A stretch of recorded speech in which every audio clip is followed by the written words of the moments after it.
فؤاد أباظة عميد النواب، والسيد النائب فايز أبو حرب، والسيد النائب السيد رحمه، والسيد النائب إبراهيم رفيع، وكل السادة الحضور. أنا برحب بحضراتكم.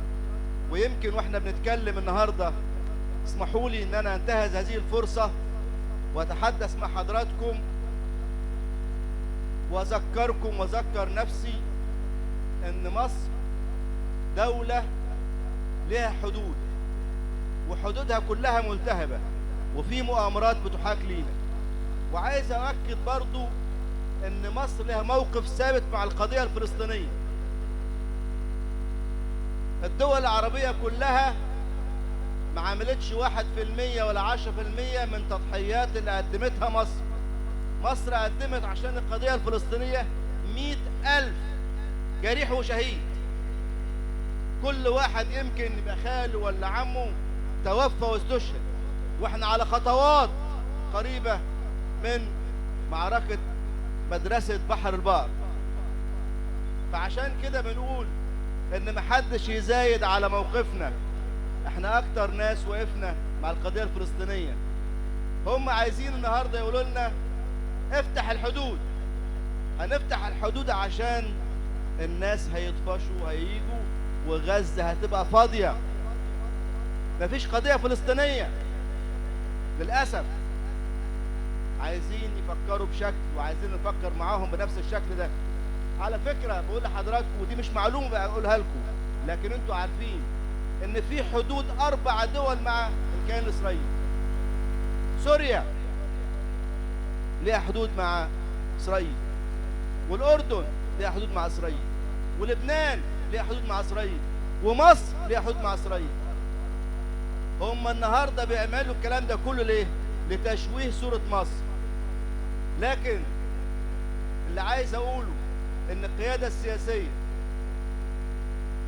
خدت قرار هيذكروا التاريخ إن النظام المصري والرئيس عبد الفتاح السيسي والبرلمان المصري ومن وراه جيش مصر ومن وراه شعب عظيم رفضوا التهديد ورفضوا تصفية القضية الفلسطينية اللي تم من يوم 7 أكتوبر. الهدف منه هو تهجير غزة. الهدف منه هو إنهاء القضية الفلسطينية. احنا بنتكلم النهارده القضية الفلسطينية، كنا بنطالب بإقامة دولة فلسطينية على حدود ما قبل 67. احنا النهارده بنطالب بدخول المساعدات عشان في جماعة مختلة عقليا، جماعة إرهابية وزراعها العسكري. للأسف الشديد لما أنا النهارده عايز أخش في معركة أو عايز أخش في خناقة أو عايز أخش في أي إشكال لازم أعد العدة. لكن اللي حصل وإحنا شفنا وهم بيسلموا المختطفين بتوع حماس أكلين ووشهم أحمر وممرضين وزي الفل. ده إيه؟ ده في ناس جعانة، الناس الجعانة اللي احنا بنشوفها. وانا بقول شعب غزة في رقبة كل مصري، واحنا كلنا نموت بقضيتنا، محدش زاد علينا. الامر الثاني النهارده في اشاعات موجودة ومغرضة، وبقول الكلام ده لاهلي والشباب والسيدات عشان نقول الكلام ده في وسط ناسنا. النهارده مين المعتدي على غزة؟ مين اللي بيجوع أطفال غزة؟ مين اللي بيرمي قنابل على أطفال غزة وعلى أهل غزة؟ مين اللي مجوعهم؟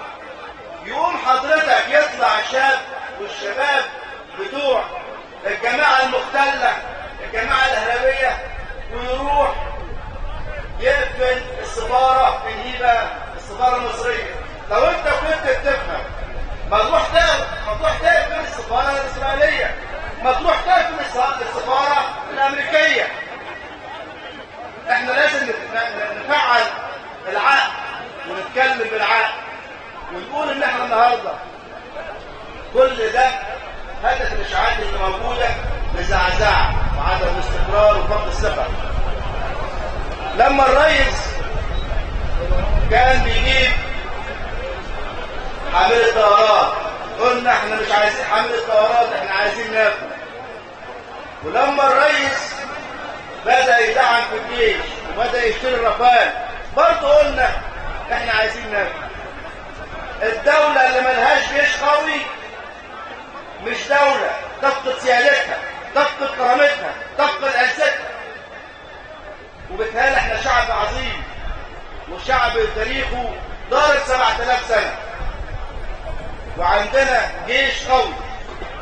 انا هنا من شمال الشرقية بوجه تحية الاول الى الشهداء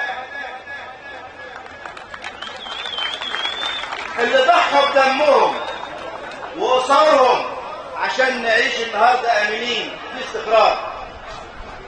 اوجه تحيه للقوات المسلحه المصريه. اوجه تحيه لرجال الشرطه البواسل على حفظ الامن. اوجه التحيه للمراه المصريه العظيمه اللي كانت سند وستظل سند لهذه الدوله. وجه التحيه لشباب مصر المستنير اللي قدر يوضح وقدر يقف قدام جماعه الفاشله الارهابيه، يختار طريق الصح، وقف ورا دولته في كل الاستحقاقات. حضراتكم احنا يوم 4 و5 عندنا انتخابات، وهقول الهجمه اللي حصلت الفتره اللي فاتت والاشاعات الكتير عشان يفسدوا المشهد الدستوري الانتخابي لهذه الدولة. احنا عايزين نقول كل صوت بيتحط في الصندوق هو رصاصة ضد اعداء مصر وضد الجماعة الارهابية.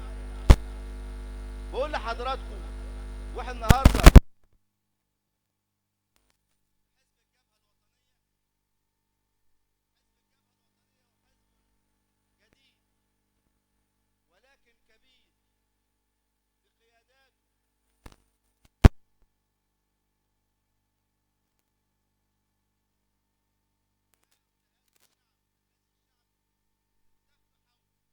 وجعلنا نعمل ملحمة في جمع التوكيلات.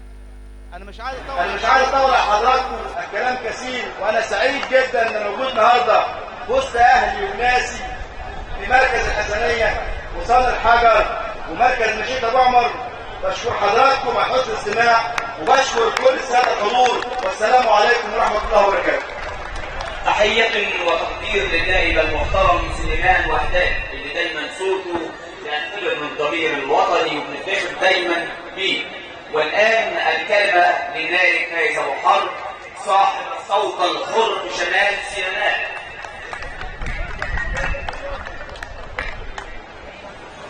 بسم الله الرحمن الرحيم. واعتصموا بحبل الله جميعا ولا تفرقوا. صدق الله. أهلي أبناء محافظة الشرقية ومركز الحسينية، اللي انتوا ما تعرفوش ان انا طبعا اخواني من الشرقية طبعا الحمد لله من العباسة، فبالتالي الشرقية دي يعني معظم ابناء سيناء او اكثرهم لهم صلات نسب وقرابة في محافظة الشرقية.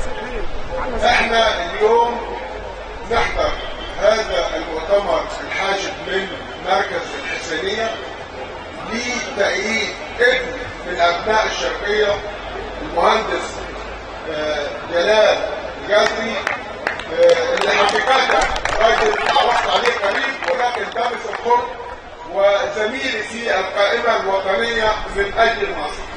طبعا الدكتور عثمان شعلان أمين عام الحزب محافظة الشرقية، السادة المنصة الكريمة أحمد أباظة والنائب سليمان وهدان والنائب إبراهيم رفيع والنائب سيد رحمو، هذه القامات الرفيعة اللي بنتشرف بيها في حزب الجبهة الوطنية.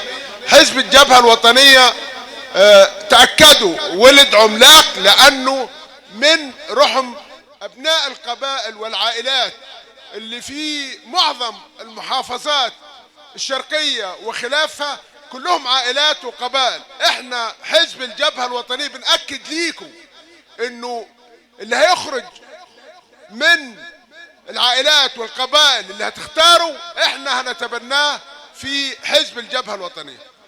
لأول مرة نشوف قيادات ما نزلتش بالباراشوت، قيادات نبعت من المواطنين من الناخبين ان شاء الله اللي هيقولوا كلمتهم يوم 4 و5 في صناديق الانتخابات.